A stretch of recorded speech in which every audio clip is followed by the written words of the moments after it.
Wesh les potes, c'est Washo. Donc on se retrouve aujourd'hui pour l'épisode numéro 4 de The Wall. Donc c'est l'avant-dernier. Aujourd'hui les potes, on va apprendre à utiliser son mauvais pied. Personnellement, je suis hyper nul du pied gauche. Et pourquoi? Parce que tout simplement je me suis jamais entraîné à le travailler. Et c'est vraiment dommage. Parce que vous promettez les potes, si vous avez deux bons pieds au foot, vous avez tellement de possibilités. Malheureusement si vous avez qu'un mauvais pied, vous allez être freiné parfois. Vous allez vouloir tirer, vous allez être sur votre mauvais pied. Vous allez devoir vous mettre sur votre bon pied, vous allez perdre du temps. Le défenseur il va pouvoir revenir. Donc ne faites pas la même erreur que moi.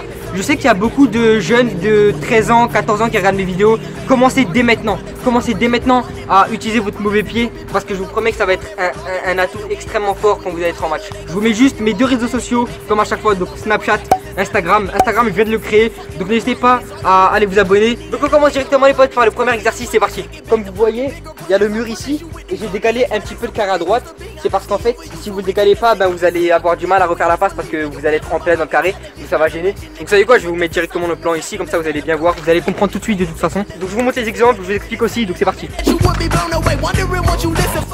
C'est parti, on commence avec le premier exercice. Donc comme je l'ai dit, vous allez placer le carré un peu vers la droite pour pas vous gêner. Et le but c'est de faire une passe au mur, puis de faire le tour du carré. Voilà, donc quand je vous disais que j'étais nul du pied gauche, là, vous me croyez maintenant.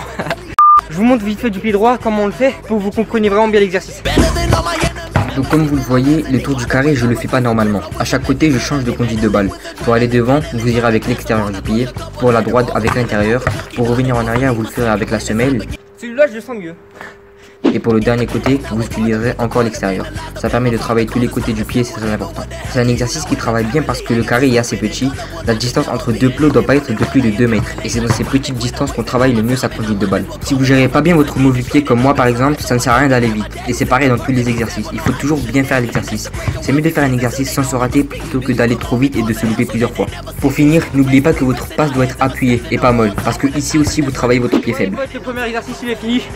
Donc comme vous avez vu, il était laborieux. On passe donc maintenant au deuxième exercice et j'espère que ça vous plaira. D'ailleurs les potes, si la vidéo commence à vous plaire, n'hésitez pas à mettre un pouce bleu. Ça m'aiderait énormément franchement.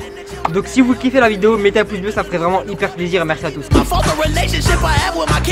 Le slalom, vous le connaissez tous mais c'est indémodable. C'est un des exercices de base dans le foot avec le passe essuie par exemple. Sauf qu'ici, vous rajoutez le 1-2 avec le mur pour pouvoir rechanger de direction. Donc concernant la passe, vous devez pouvoir vous retourner en une touche, il faut que ça soit rapide et efficace. Pour le slalom, là aussi, il faut le maîtriser. Donc c'est à vous de gérer la distance entre les plots et la vitesse à laquelle vous réalisez le slalom. N'hésitez pas d'ailleurs à également varier la conduite de balle avec l'intérieur, l'extérieur et même la semelle quand vous changez de direction. Et voilà les potes, c'est la fin du deuxième exercice. En même temps de cet épisode numéro 4. Ça m'a permis de toucher un petit peu la balle avec mon pied gauche parce que je le fais jamais. On se retrouve donc demain pour le dernier épisode de The Wall. Et sur ces les potes, je vous dis à la fois pro, c'était Washo.